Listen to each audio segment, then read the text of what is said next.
Tonight, your brain may ambush you with a memory you never invited back. You are lying still. The room is quiet. Nothing is happening. Then suddenly, your mind opens a door. There it is again. That sentence you said wrong? That wave meant for someone who was not waving at you.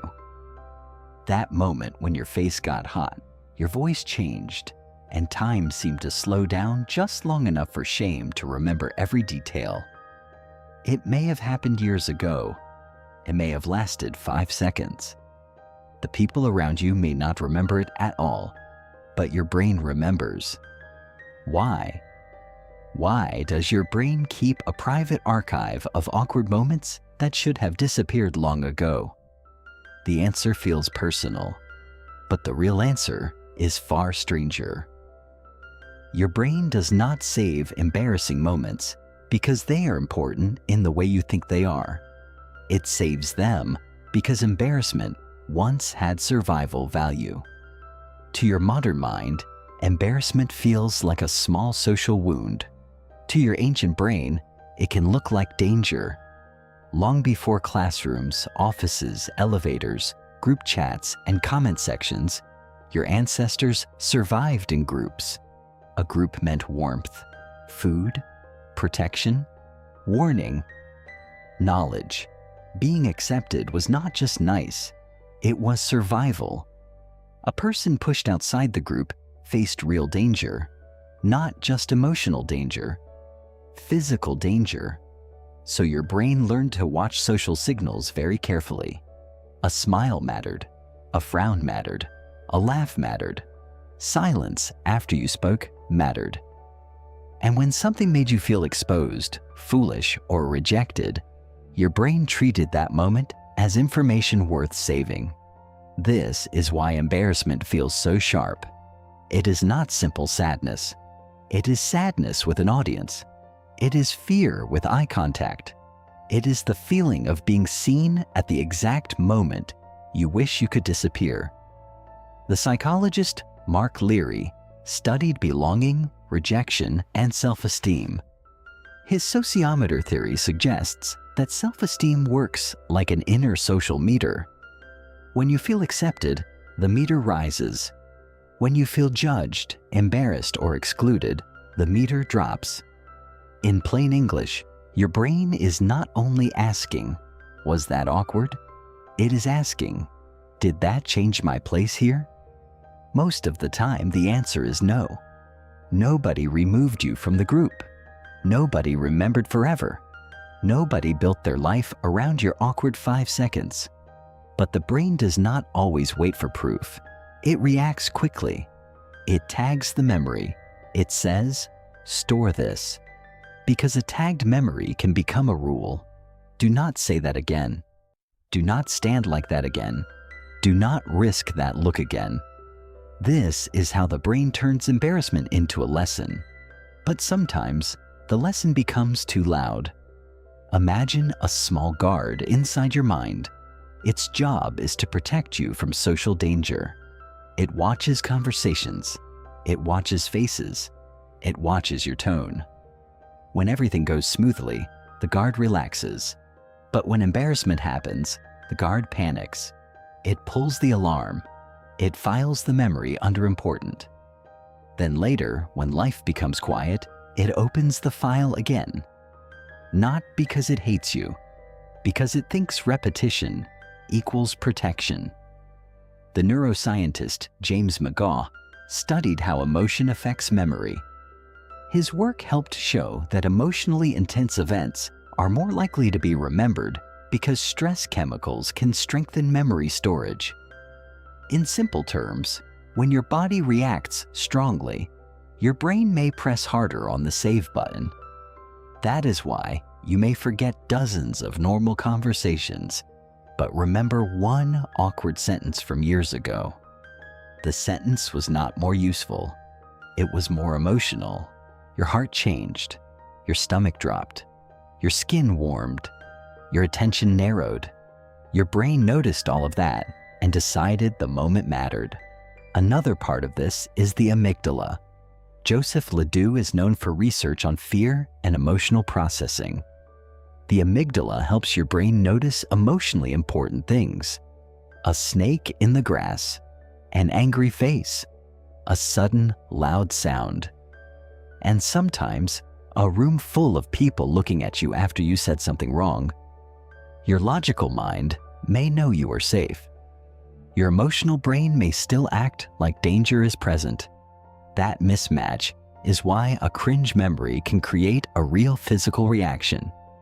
Your shoulders tighten, your face moves. You may whisper, "Why did that happen?" The event is gone. The body responds anyway. But here is the twist. The memory you are replaying may not even be fully accurate anymore. Elizabeth Loftus showed through decades of research that human memory is not a perfect recording.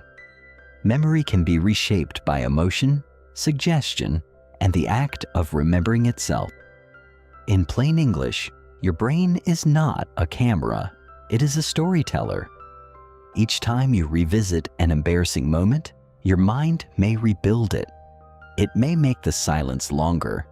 It may make the faces colder. It may make the mistake seem more visible than it was. The original moment may have been small, but your memory grew around it like a story told too many times in a harsh voice. This does not mean you invented the moment. It means the emotional meaning attached to it changed. A 5-second mistake became a 5-year symbol. Not because the mistake deserves that power, because your brain keeps asking what it meant. Did it mean you were foolish? Did it mean you were disliked? Did it mean you were not enough? Usually the answer is no. It meant you were human in public. That is all. There's also something called the spotlight effect. Thomas Gilovich, Victoria Husted-Medvec, and Kenneth Savitsky found that people often overestimate how much others notice their appearance and behavior. In one famous experiment, a student wore an embarrassing shirt into a room and later guessed that many people noticed it. In reality, far fewer people noticed than the student believed. The lesson is simple. You feel like a spotlight is on you. Most people are standing under their own. Other people are not thinking about your embarrassing moment as much as your embarrassment tells you they are.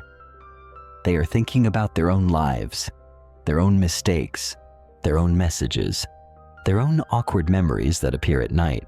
To you, your embarrassing moment feels central because you lived it from the inside. You felt every second. You heard your voice. You noticed the pause. Other people saw it from the outside. To them, it may have been a tiny ripple in a day filled with hundreds of other thoughts. Then it disappeared. But inside you, the ripple became a wave. So what can you do when the memory returns? You do not have to attack it. You do not have to believe it. You can notice it. You can name it. This is an embarrassment memory. This is an old social alarm. This is my brain trying to protect me with outdated information. That small shift matters because it separates you from the replay. You are not inside the moment anymore. You are watching your brain present it. Then you can ask a better question. What is this memory trying to teach? And has the lesson already been learned? Maybe the lesson is simple. Slow down. Be kinder. Prepare more. Apologize if needed. And once the lesson is learned, the shame does not need to keep shouting. Embarrassment is not proof that something is wrong with you. It is proof that your social brain is active, sensitive, maybe too sensitive sometimes, but an active. The ancient brain still thinks belonging depends on avoiding every mistake. Modern life proves otherwise. People can like you after you stumble, respect you after you pause, love you after you say something strange. The memory feels permanent because it is inside your mind, but inside other minds, it may not exist at all. So when the old scene returns, Treat it differently.